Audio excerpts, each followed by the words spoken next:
이제 하나님의 말씀을 보도록 하겠습니다. 요나서 2장 5절에서부터 9절까지입니다.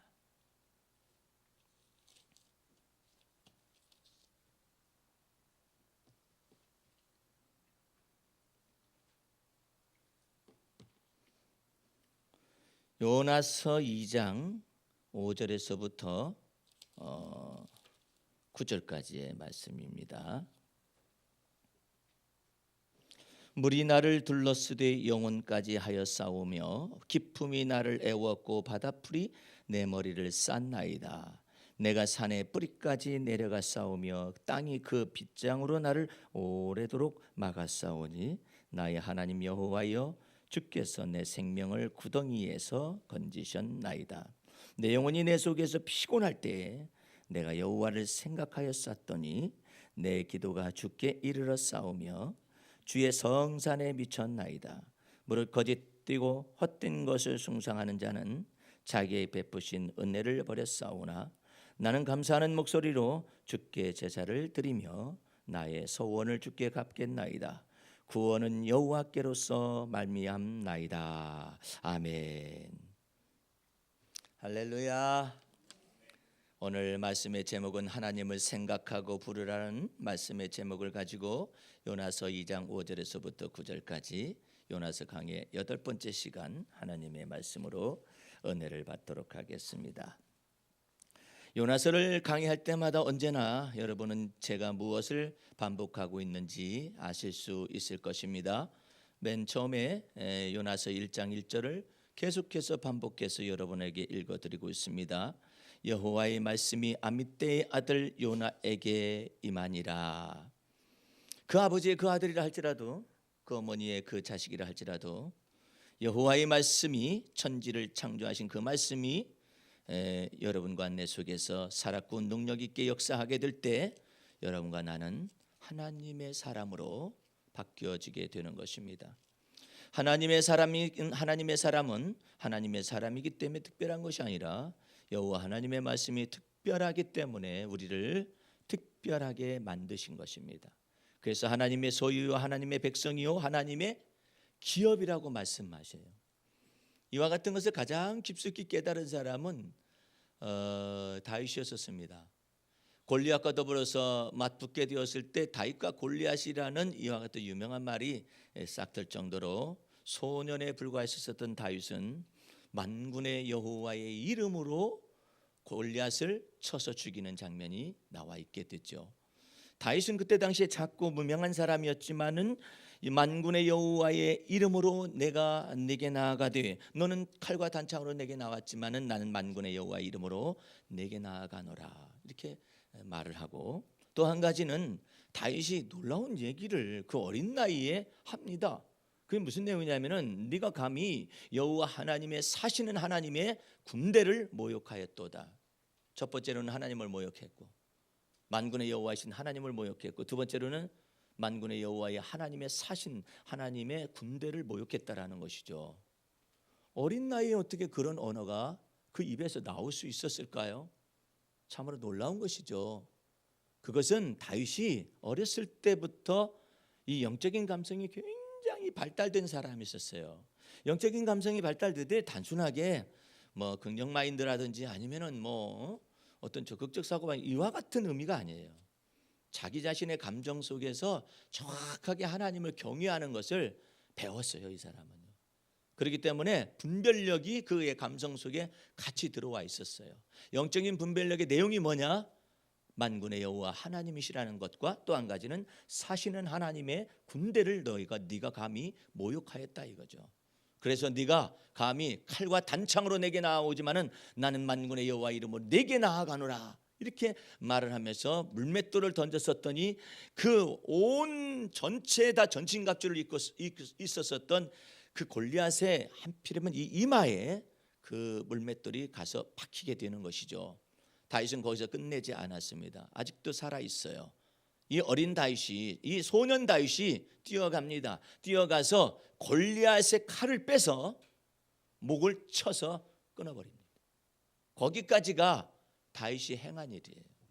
그래서 골리앗의 칼이 다윗의 칼이 됩니다. 예.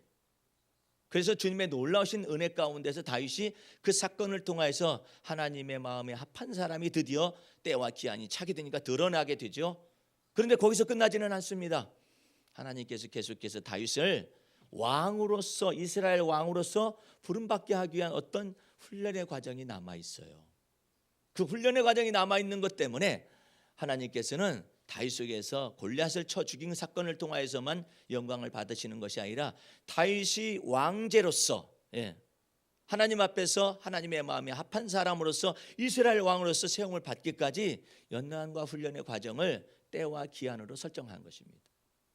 그런데 다윗 속에서 하나님의 마음에 쏙 들어하는 건 뭐냐면 하나님이 설정하신 이와 같은 연단과 훈련 기간을 그대로 순종하여 받드는 거예요. 사울왕은 처음부터 하나님과 더불어 빗나갑니다. 빗나가기 시작을 해요. 그런데 다윗은 하나님이 내가 이새의 아들을 봤는데 그중에 8아들이 있는데 그중에 다윗을 만나니 내 마음에 다 합하다. 제가 여러분한테 이 말씀을 해석한 적이 있었어요. 하나님의 마음에 합하다라는 것은 하나님의 마음에 쏙 드는 행동을 하고 있다라는 의미가 아니라는 것을 분명히 말씀을 드렸어요. 하나님의 마음에 합하다라는 것은 하나님이 말씀하실 때 그 마음에 자기 자신의 생각과 자기 자신의 판단을 부인하고 하나님 앞에 마음을 합하는, 하나님께 복종하는, 하나님께 순종하여 따라가는, 하나님을 뒤따라가는 그런 사람으로서의 하나님의 마음에 합하다라는 뜻이지, 다윗이 완벽해가지고 하나님과 생각과 마음이 다 똑같았다 이렇게 말할 수는 없어요. 그렇게 말하게 되면 다윗이 나중에 범죄하는 건 뭐죠? 이건 해석이 안 되는 거예요. 그러므로 여러분들이 다윗을, 내가 이새의 아들 다윗을 만나니 내 마음에 합했다라는 의미는 다윗이 완벽한 마음을 가졌다라는 의미가 아니라 하나님께서 말씀하실 때 다윗이 그 말씀을 따라서 순종하고 복종하며 따라갈 줄 아는 그 마음이 다윗에게 있었다라는 거예요. 그래서 이와 같은 마음을 또 누구한테 하나님께서 주셨냐면은 대표적으로 사도 바울에게 주었습니다. 사도 바울에게 주어가지고 사도 바울 속에 이전 날에는 거역하고 이전 날에는 폭행자고 이전 날에는 이처럼 살인자처럼 행동했었던 그와 같은 사람이었었지만은 이제 부활하신 예수 그리스도를 만나고 난 다음에 하나님과 마음을 합하여서 계속 하나님을 따라서 성령을 쫓아서 예수 그리스도의 영을 쫓아서 따라가는 이와 같은 것들을 이 사도 바울이 주 앞에서 자기 몸을 쳐서 복종시키는 데까지 낮아졌다는 것을 의미하는 거예요. 그래서 왕과 사도라는 책을 쓰는 것에 대해서 나는 영광스럽게 생각하고 정말 자부심을 가지고 있는 것이죠. 다윗 왕과 신약 성경 속에 사도 바울에 관련된 내용을 써나간다는 것이 너무나 영광스럽게 이를 데가 없는 것이죠. 오늘 어쨌든 분명한 것은 여호와의 말씀이 아미떼의 아들 요나에게 임하였다라는 것은 몇 가지 의미를 합니다. 여호와 하나님의 말씀이 아미떼의 아들 속에 다 이루어지기까지 그를 떠나지 않겠다라는 놀라운 계획이 숨어 있다라는 거예요. 여러분과 나를 향하셔도 마찬가지예요. 하나님께서 여러분과 나를 향하신 모든 뜻과 목적과 기한이 다 이루길 때까지 주께서 여러분과 나를 떠나시지 않는다는 뜻입니다. 여러분들 여기 11월 첫째 주를 맞이해서 제가 이 글을 하나 더 이렇게 써서 11월을 맞이하게 됐습니다만은 한번 같이 읽으면서 은혜에 동참할 수 있었으면 좋겠습니다. 주의 날 예찬 주여 당신의 영은, 주님의 영이죠, 거친 나를 극함과 우아함으로 항상 유혹합니다.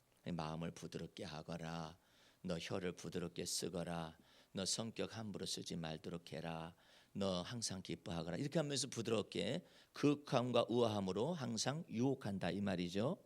그 영이 온유하고 아름다워 내 안에 흘러내리고 파서 잔혹한 내 혼의 껍질을 벗으라고 친히 나를 유혹합니다. 내 영혼 속에 너무 많은 것을 소유해서 서글픈 나는 오직 당신 안에서만 안식이 있음을 알기까지 내가 만든 고통의 멍에로 인해 스스로 힘들어합니다. 주여 만사의 때 주의 때와 기한이 있고 주의 목적한 바를 이룰 때가 있음에도 불구하고 조바심에 익숙했었던 내 영혼의 불안과 염려로 인하여 수고하고 무거운 짐은 당연한 것으로 생각했습니다. 주여 이제 내 영혼을 당신의 푸른 초장에 놓이시고 쉴만한 물가로 인도하소서. 당신의 젖과 꿀이 흐르는 땅에 나를 심으사 안식하게 하시고 쉽고 가벼운 주의 멍에로 나를 가르치소서. 내가 약할 때 강하신 주님, 내가 목마를 때 뱃속에서 생수의 강으로 흐르게 하는 주님, 내 수고하고 무거운 짐을 즐거이 벗기시는 주님, 마라나타 아멘. 주여 어서 오시옵소서. 오늘 여러분들이 주님을 온전히 믿기만 하면은 주님께서 적극적으로 여러분 속에 어떻게 임재하시느냐? 내가 약할 때 강하신 주님으로 임재하실 수가 있고, 내가 목마를 때 뱃속에서 생수의 강으로 이렇게 흐르게 하시는 그 주님으로 나타나시고, 내 수고하고 무거운 짐을 즐거이 벗기시는 주님으로 나타나시고 계시하실 수가 있다라는 뜻이죠.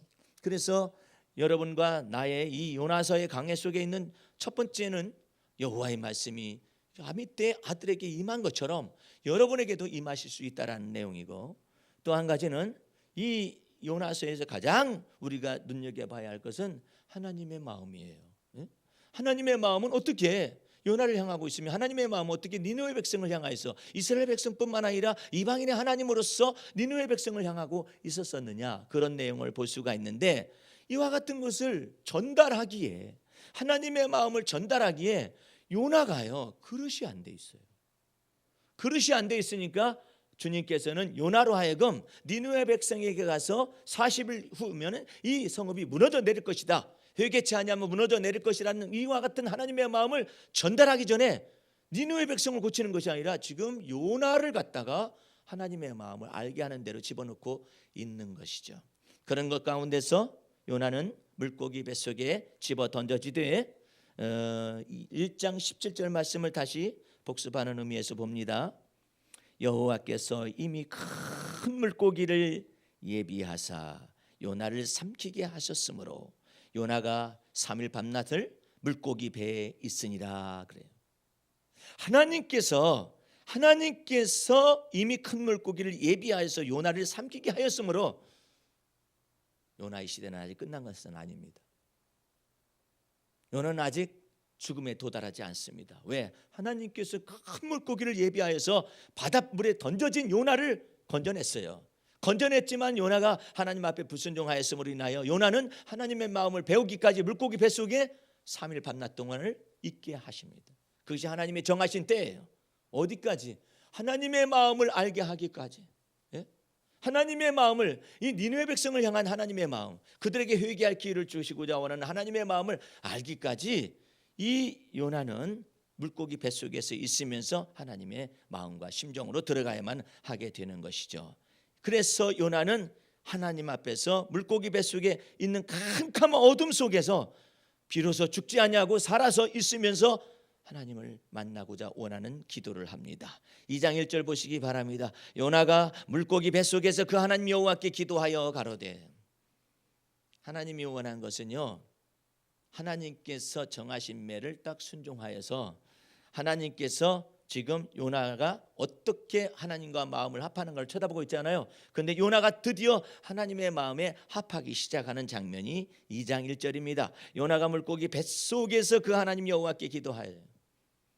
죽을 사람은요 물고기 뱃속 같은 이런 수어의 뱃속이나 땅속 깊은 데다 가둬놔 버리잖아요. 그러면 죽어버리는, 자살해서 죽어버릴 수가 있어요. 그런데 놀랍게도 요나가 하나님과 마음을 합하잖아요. 요나가 물고기 뱃속에서 그 하나님 여호와께 기도하여 가로되. 여러분들이 살았다는 것이 뭐예요? 여러분이 아직 끝나지 않았어요. 여러분의 시대가 아직 끝나지 않았어요. 그게 뭐죠? 살아계신 하나님이 여러분의 친구가 되어주시고 여러분의 벗이 되어주시고, 그 주님이 말씀하십니다. 두려워하지 말라, 나는 네 하나님이 됨이니라. 놀라지 말라, 나는 너를 참으로 도와주실 수 있는, 그 오른손으로 도와주실 수 있는 그 하나님이시다 말씀하시잖아요. 너를 대적하는 것들이 아무것도 아닌 것처럼 될 것이며 너와 싸우던 자들이 아무것도 아닌 것이 되어질 수 있다. 이와 같은 내용을 마음속에 믿는 거 아니겠어요? 그런데 이 요나가 비록 자기가 불순종하여서 큰 물고기 뱃속에서 캄캄한 어둠 속에 갇혀 있지만은 그 속에서 기도해요. 어떤 분이 그래요. 이 사람은 무슨 영화 감독인지 뭔지, 아이 물고기 뱃속에서 그래 조그만 불빛이라도 있었겠죠. 무슨 소리라고. 아니 물고기 뱃속에 왜 불이 있어요? 예? 캄캄한 어둠이죠. 그래서 스올이라고 하는 거예요. 예? 어느 정도 깊은 것이냐? 5절 6절 본문의 말씀에 그 내용이 나와 있습니다. 물이 나를 둘러쓰되 영혼까지 하여 싸우며. 아주 비유적인 표현입니다. 아주 은유적인 표현이죠. 예? 물이 영혼까지 둘러서 넘쳤다. 아니 물이 넘치면 내 몸에 아니면 내 눈에 아니면 어디 이렇게 들어 넘쳤다고 생각을 하지 영혼까지 넘쳤다라고 표현을 하잖아요. 기쁨이 나를 애웠고 바다풀이 내 머리를 쌌나이다. 내가 산의 뿌리까지 내려가 싸우며 땅이 그 빗장으로 나를 오래도록 막아 싸우니 나의 하나님 여호와여 주께서 내 생명을 구덩이에서 건지셨나이다. 여러분들 어떤 분은 그래요. 요나가 이게 너무나 거짓말이 심한 거 아니냐고 말이야. 에? 아니 무슨 바다에 산이 있느냐고. 근데 바다에 산이 있는 걸 알고 있잖아요. 이게 참 놀라운 얘기예요. 이것이 지각 변동이 나타나가지고 전체가 다 조산운동이나 지각 변동이 나타나서 물이 있었던 곳이 바다로 산이 있었던 곳이 물 아래 잠기고 이와 같은 내용들을 이때 당시에 무슨 지식이 있어서 알았을까요? 그렇죠? 바닷속에 산이 있다? 놀라운 내용이죠. 어떻게 바닷속에 산이 있을까요? 조산운동이나 지각운동을 통해서 이게 뒤바뀌어진 거죠. 그러니까 그 산 꼭대기에도 뭐 조개 껍데기가 나타난다든지 이와 같은 내용들은 그것이 바닷속에 있었다가 융기했거나 이와 같은 지각 변동이 나타나서 그렇게 된 거 아니겠어요? 근데 요나는 물고기 뱃속에 깜깜한 데서 갇혀 있으면서 온갖 지식을 다 소유하고 앉아 있어요. 내가 산의 뿌리까지 내려가 싸우며 그 바다 밑에 산의 뿌리까지겠죠. 땅이 그 빗장으로 나를 오래도록 막아 싸우나. 이와 같은 구덩이 속에 요나가 처해져 있는 것이죠. 근데 이와 같은 지식을 넘어서서 요나에게 귀중하고 소중한 것은 뭐냐면은 요나가 물고기 뱃속에서 여호와 하나님을 생각하고 바라볼 수 있다라고 여겨지는 것이며 하나님의 이름을 부르고 있다라는 사실이에요. 누구든지 여호와의 이름을 부르는 자는 구원을 얻을 것이니라. 예? 하늘이 어두워지고 햇빛이 가려지며 달빛이 핏빛으로 변한다 할지라도 누구든지 그 가운데서 여호와 주의 이름을 부르는 자는 구원함을 얻으리로다. 이처럼 말씀하셨잖아요.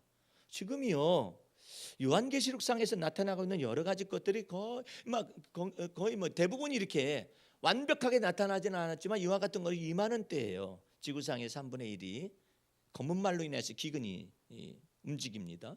예. 그다음에 또 전쟁에 이와 같은 신들이 움직입니다. 그래서 지구상의 3분의 1이 그리고 바다의 3분의 1이 또 썩어갑니다. 이 모든 것들이 요한계시록 속에서 얘기하고 있는 것이거든요. 근데 이 모든 것들이 다 이루어져 가고 있고 햇빛이 어두워지며 이와 같은 것들은 이 하늘에서부터 이 천지 만물을 지으신 모든 것 속에서 지금 징조와 이와 같은 것들이 나타나고 있다라는 것인데 이 모든 것 속에 주님은 말씀하세요. 천지가 개벽을 하고 어떻게 되든지 간에 주의 이름을 부르는 자는 구원함을 얻을 것이니라. 말하듯이 요나가 물고기 뱃속에서 그 하나님 여호와께 기도했다. 성경은 이것을 말하고 싶어요. 하나님은 이것을 말씀하고 싶어요. 물고기 뱃속에서 설사 내가 잘못해가지고 아니면 요나가 잘못해서 던져졌다 할지라도 그는 여전히 그 하나님이야. 그의 하나님이셔. 하나님은. 그래서 요나는 그의 하나님과 더불어 마음을 합하여서 믿음을 가지고 있잖아요. 그러니까 그 속에서 기도하기 시작하는 것입니다. 어떤 때에 기도합니까? 2장 1절을 봅니다. 2장 1절에 내가 받는 고난을 인하여 여호와께 불러쌉더니 그러죠. 예? 내가 받는 고난을 인하여서 낙심하거나 좌절하는 것이 아니라 내가 받는 고난으로 인하여서 그 하나님 여호와를 부를 수 있는 이 사람은 믿음이 여전히 떨어지지 않고 주 앞에서 구원의 놀라운 반열 속으로 들어갈 수 있는 사람이라 이 말이죠. 예? 그 다음에 4절 말씀 보시기 바랍니다. 내가 말하기를 내가 주의 목전에서 쫓겨났을지라도 주의 성전을 바라보겠나이다 하였다. 쫓겨났다 할지라도 바라보고 있네. 참 놀랍지 않아요? 쫓겨나도 쳐다보고 앉아있어요. 쫓겨나도 주님. 우리 집 강아지도 그러던데 한 대 때려도 와가지고 어머니 와가지고 이렇게 들고 그냥 얼굴을 디밀고 그 다음에 꼬리를 치고 그 다음에 가장 난처할 때는 얘가 하는 방법이 있어요. 온몸으로 다 막 반가워해요. 세상에 우리는 이와 같은 우리 집 강아지는 감성이 많이 발달된 강아지인데 세상에 온몸으로 해요. 온몸으로 우리는 주님 찬양합니다 이렇게까지 부르는데 이 강아지는 말이에요. 도대체가 먹을 것을 위해서 온몸으로 그냥 꼬리는 기본이요 눈망울도 기본인데 온몸으로 막 들어가지고 막 그냥 불러대고 그냥 가까이 와가지고 더 놀라운 것은 뭔지 아십니까? 이 강아지에서 배워야 해요. 온몸으로 이렇게 할 뿐만 아니라요 들어눕습니다. 그게 무슨 뜻이냐면은 항복한다는 뜻이에요. 뜻대로 하시옵소서. 잡아먹든지 뭐든지 뜻대로 하시옵소서. 그냥 항복해버려요. 이 맹수들의 특징이 그거잖아요. 맹수들의 특징은 제일 높은 높은 그 서열에 있는 그것을 향해서 그냥 들어눕든지 엎어져서 이렇게 있든지 그렇습니다. 이게 항복의 굴복의 특징이잖아요. 그렇게 하고 있어요. 그러니까 먹을 걸 이렇게 준다고요. 예? 근데 우리는 도대체가 이게 온몸을 흔들지도 않을 뿐만 아니라 입술도 안 벌려. 입술도 안 벌려요. 벌린 입술은 엉뚱한 소리를 해적이고 앉아 있어요. 예? 그 엉뚱한 소리를 해적이고 앉아 있어. 벌린 입술을 가지고. 미국에서요 이상한 일이 벌어졌어요. 초등학교 학교 선생님이 하나님은 신화에 불과하다라고 가르쳤어요. 그랬더니 12살 먹은 소녀아이가 일어서 가지고 선생님 나는 그 하나님은 살아계시다고 믿습니다. 이래가지고 재판이 걸렸어요.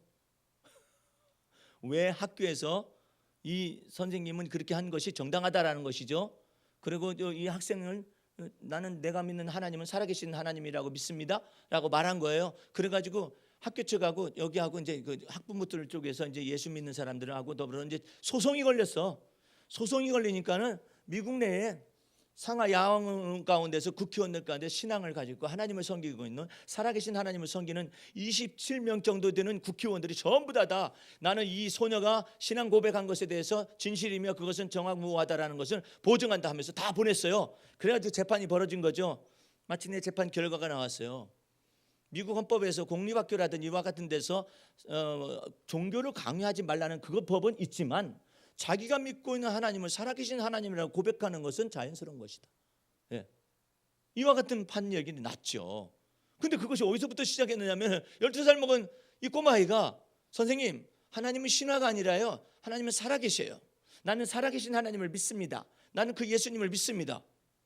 나는 믿습니다 했으니까 괜찮은 거예요. 우리가 믿어야 합니다 이러면 곤란하죠. 근데 나는 믿습니다 했다는데 뭐가 잘못이냐 이것이죠. 오늘 여러분들 이처럼 온 세상 물결이 전부 다 거센 파도가 다 하나님을 모르는 사람들로 가득한 듯이 보이는 것 가운데서 여전히 주님을 믿고 있는 그 소녀가 있어요. 여전히 그것을 인해서 신앙 고백하는 많은 학부모들이 그 재판에 참여하기 시작을 했고 국회의원들도 자기 자신의 신앙을 개인적으로 고백하기 시작을 해요. 놀랍지 않아요? 여러분들? 그래서 주님 앞에서 여러분과 내가 이 요나가 물고기 뱃속에서 그 하나님 여호와께 기도하였다 이런 내용을 말을 하잖아요. 이제 또 7절 말씀 보시기 바랍니다. 또 한 가지 내용이 나와 있어요. 내 영혼이 내 속에서 피곤할 때에 내가 여호와를 생각하였었더니 내 기도가 주께 이르렀사오며 주의 성산에 미쳤나이다. 참, 다시 생각해봐요. 내가 받는 고난을 인하여 여호와를 불러 아뢰었었더니 첫 번째. 그 다음에 4절 말씀에 내가 주의 목전에서 쫓겨났을지라도 다시 주의 성전을 바라보겠다 하였으며 7절 말씀에 내 영혼이 내 속에서 피곤할 때에 내가 여호와를 생각했다. 나는 이 언어가요 너무나 정확해요. 내가 주님을 경험한 바로는 이 언어가 너무나 정확해요. 내 영혼이 내 속에서 피곤할 때에 사실은 생각과 마음이 늘어지거든요. 좌절되거든요. 너무나도 무겁거든요. 근데 그때 생각을 하는 영에 속한 생각을 하고 하나님 속한 생각을 하는 거예요. 어떻게? 하나님은 나의 구원이시며 하나님은 나의 능력이시며 하나님은 나의 산성이시며 하나님은 나의 힘의 반석이시기 때문에 내가 요동하지 아니하리로다. 그게 다윗의 신앙 고백이잖아요. 그래서 이 지금 요나가 말하는 이 기도의 내용이 물고기 뱃속에서 굉장히 신령해졌어요. 어떤 사람들의 말에 의하면은 한국의 기독교 방송이 가장 맑은 소리를 냈던 적이 언제냐면은 전두환 독재 시절이라는 거예요. 그 왜 그러냐 그랬었더니 그때는 전두환 씨가 무슨 정신이었는지는 모르지만은 기독교 방송은 다른 방송 내보내지 말고 복음 방송만 내보내라고 한 거예요. 왜냐하면 기독교 방송이 뉴스 방송, 무슨 방송, 뭐 교양 방송, 그다음에 광고가 이렇게 있었잖아요. 그러니까 광고를 끊어버린 거예요. 광고를 끊어버리면 어떻게 기독교 방송이 운영이 되겠어요? 뉴스 못하게 하죠. 오직 뭐 다른 거 방송, 교양 프로그램 이거 못하게 하고 너네 기독교 복음 방송만 전해라 이렇게 된 거예요. 그러다 보니까 여태까지 여러 가지 사업들이 많다가 예? 광고주들의 말에 의해서 입김이 좌지우지 되었다가 이 광고까지 딱 끊어버리니까 어떻게 해요? 전면 광고가 나왔습니다. 기독교 방송을 살려주시기 바랍니다. 이렇게 돼가지고 이렇게 돼가지고 이제는 광고도 할 수도 없고 이렇게 되었으니까 이 기독교 방송은 드디어 그 신앙 고백을 하는 겁니다. 여러분 기독교인들의 가슴 속에서 이 기독교 방송은 살아서 움직일 수가 있습니다. 동참해 주시기 바랍니다. 그러니까 막 이제 헌금이 쏟아져 들어왔죠. 광고주의 기부금 대신에 헌금이 쏟아져 들어오기 시작을 해가지고 그 속에서 막 합심하여 기도도 하고 하나님을 바라보기도 하고 주의 이름을 부르기도 하고 그런 것 가운데서 이 기독교 방송이 가장 맑은 소리를 그리고 광고주의 입김이 없기 때문에 당당하고 더 강하게 예? 독재 정권을 향하여서 말을 낼 수도 있고 그 다음에 또 소리를 낼 수가 있고 이와 같은 것이 됐다라는 것이죠. 오늘 여러분과 나를 하나님께서 때로 기가 막힐 웅덩이와 수렁에다가 집어들 때가 있어요. 그런데 이것은 내 운명이라니 하면은 그 안에서 죽습니다. 그런데 이것이 내 운명이라니가 아니라 하나님께서 내 이 깊은 골짜기와 수렁에서 나에게 무엇을 원하시는가? 내게 이때 주님의 이름을 부르기를 원하는 건가? 아니면 내가 피곤할 때 주님을 생각하기를 원하는 건가? 아니면 내가 뿌리가 깊은 곳까지 갇혔을 때 여호와 하나님을 바라보고 주님을 생각하고 주님을 부르기를 원하는가? 이와 같은 것 속에서 여러분의 인생이 확 달라질 수가 있어요. 여러분의 가장 커다란 위기가 기회가 될 수도 있어요. 예. 어떻게? 주 여호와의 이름을 불렀었더니 주께서 기가 막힐 웅덩이와 수렁에서 나를 반석 위에 세우시고 나를 건져내시도다 이 말이에요. 그 놀라운 은혜가 나타날 수가 있는 것이죠. 오늘 이제 말씀을 맺으면서 에레미야 33장을 펴시게 되면 거기에 동일한 은혜가 나타나져 있습니다. 한번 보시기 바랍니다. 에레미야서 33장 1절서부터 3절까지 볼 텐데요. 보시기 바랍니다.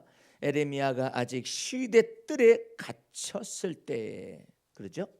시대뜰에 분명히 갇혀서 죽을지 살지 알 수가 없어요. 예. 갇혔을 때 놀랍게도 여호와의 말씀이 그에게 다시 임하니라.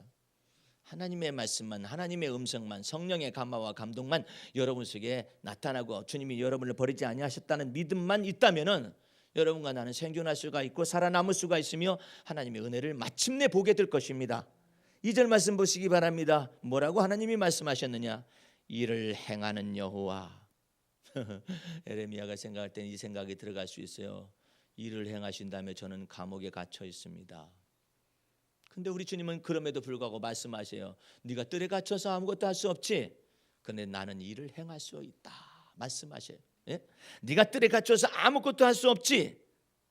하나님은 어떤 분이냐? 그 일을 지어서 성취하는 하나님이시니라. 네가 뜰에 갇혀서 아무것도 할 수 없지. 하나님은 그 이름을 여호와라 하는 자가 내게 이같이 이를 수가 있느니라. 3절 말씀 너는 내게 부르짖으라. 내가 내게 응답할 것이며 네가 알지 못하는 크고 비밀한 일을 내게 보이리라. 오늘 여러분들 주 앞에서 하나님의 은혜가 여러분 속에 직접적으로 나타나기를 위해서 여러분들 기도해야 하는데 제가 이 글을 쓰는 것과 제 글 가운데서 여러분들이 아직 이해를 못하는 부분들이 있어서 한 가지를 더 말을 전하고 말씀을 맺으려고 합니다. 제가 사도 바울의 영성을 쓰면서 여러분 속에 이와 같은 내용을 전달을 했어요. 하나님께서 가장 가증 여기고 미워하는 것이 무엇이냐? 설교자나 말씀의 메신저나 아니면 말씀 선포자들이 하나님의 말씀을 도덕화하거나 율법화하거나 아니면은 하나님의 말씀을 종교적인 신념 같은 것으로 바꿔서 전달하는 것들을 하나님이 가증히 여기시고 하나님께서 미워하신다면, 그러면 설교자는 뭘 전달해야 하느냐? 하나님은 살아계심을 전달해야 해요. 예, 하나님이 살아계신가? 여러분들 선하게 살며 착하게 살며 여러분들 이웃을 도와가며 살며 단순하게 그와 같은 것만 얘기하게 된다면 다른 종교에는 없느냐 말이에요. 하나님은 자존지존하신 분이시고 하나님은 스스로 계신 하나님이신데 감히 살아계신 하나님을 뭘로 바꿨느냐 하면 이방 종교의 신으로 바꿨다든지 이방 종교의 교훈으로 바꿨다든지 도덕적 교훈으로 바꿔가지고 겨우 그것만 전달하게 될 때 살아계신 하나님을 경외하는 것은 어디가 있으며 하나님의 말씀이 살았고 능력 있는 하나님의 말씀을 경험하는 것은 어디로 갔느냐 이 말이에요. 그래서 주님께서 그것을 미워하시기 때문에 서기관들과 바리새인들을 갖다가 이 독사의 새끼들아라고 주께서 말씀하신 이유가 바로 그거라 이 말이에요. 오늘 여러분과 나는 예수 그리스도를 믿는 믿음 안에서 살아계신 하나님을 경외합니다. 할렐루야. 그 살아계신 하나님은 살아계신 하나님의 말씀을 쫓아서 일을 행하시며 일을 지어서 성취하시며 네가 알지 못하는 크고 비밀한 일을 나타내고자 원하니 너는 내게 부르짖으라 말씀하셔요. 네가 그 형편과 사정 속에 부르짖어야 내가 네게 임할 거 아니냐 이 말이에요. 내가 네게 임하겠고 내가 네게 응답하겠고 네가 알지 못하는 크고 비밀한 일을 내가 네게 보여줄 것이다. 내게 보여줄. 이거 다 보여줄 것이다. 뭘 보여주시겠어요? 살아계신 하나님의 존재를 나타내시겠다라는 거죠. 예? 이제 요한복음 한 구절을 여러분들 한 번 더 펴시고 말씀을 한번 맺어 보도록 하겠습니다. 요한복음 14장을 펼쳐 보시기 바랍니다. 요한복음 14장 20절 21절을 보세요. 이것은 도덕적 교훈도 아니고 율법적인 것도 아니고 그 다음에 종교적화되어진 말라 비틀어진 하나님의 말씀이 아니라 놀랍도록 말씀하십니다. 14장 20절 21절 말씀. 그날에는 내가 아버지 안에 너희가 내 안에 내가 너희 안에 있는 것을 누가 아느냐 하면은 너희가 안다. 예? 너희가 알아. 너희 스스로가 알게 될 거다. 예수 그리스도가 여러분 안에 거하시는 것을 알 것을 원하고 있잖아요. 나의 계명을 가지고 지키는 자라야 믿음의 법과 사랑의 법을 가지고 지키는 자라야 나를 사랑하는 자니 나를 사랑하는 자는 내 아버지께 사랑을 받을 것이요 나도 그를 사랑하여 그에게 나를 어떻게 해요? 나타내시겠다고. 살아계신 존재를 나타내시겠다고. 이러한 놀라운 은혜 가운데서 여러분과 내가 그리스도 예수를 믿고 그 안에서 하나님을 경외하고 있는 것입니다. 23절 말씀 한번 더 보시기 바랍니다. 예수께서 대답하여 가라사대 사람이 나를 사랑하면 내 말을 지키리니 내 아버지께서 저를 사랑하실 것이요 우리가 아버지와 아들이 우리가 저에게 와서 거처를 저와 함께 하리라. 그래서 여러분과 내가 항상 기억할 것은 여러분과 내가 교회를 나와서 있는 것이 아니라 여러분과 내 속에 거하시는 분은 영광의 소망이신 그리스도이심을 날마다 알아야 해요. 여러분과 내 속에 거하시는 분은 영광의 소망이신 그리스도입니다. 바울은 언제나 그런 얘기를 하는 거예요. 너희가 교인데 너희가 주님의 몸이 성령이 거하시는 성전인데 너희는 도대체 누구냐? 너희 안에 거하시는 영광의 소망이신 그리스도가 너희 안에 거하시느니라. 그걸 언제나 얘기를 하는 거예요. 사도 바울의 복음은요. 여러분들 착하게 사시고 어떻게 돼? 이런 의미가 아니에요. 너희 안에 거하시는 이는 영광의 소망이신 그리스도 신이라. 그걸 계속 얘기해 주는 거예요. 예? 아이들 가운데서도 좌절과 실망이 있습니까? 너희 안에 거하시는 주님은 영광스러운 영광의 소망이신 그리스도인이라. 그걸 계속해서 얘기해 주는 거예요. 예? 그것을 믿으라는 것이죠. 그 속에서 하나님의 놀라우신 소망과 주 예수 그리스도에 대한 믿음과 하나님의 놀라운 사랑이 여러분에게 나타나 임재하실 것을 믿으시는 여러분과 제가 되기를 주의 이름으로 축원합니다. 기도하겠습니다.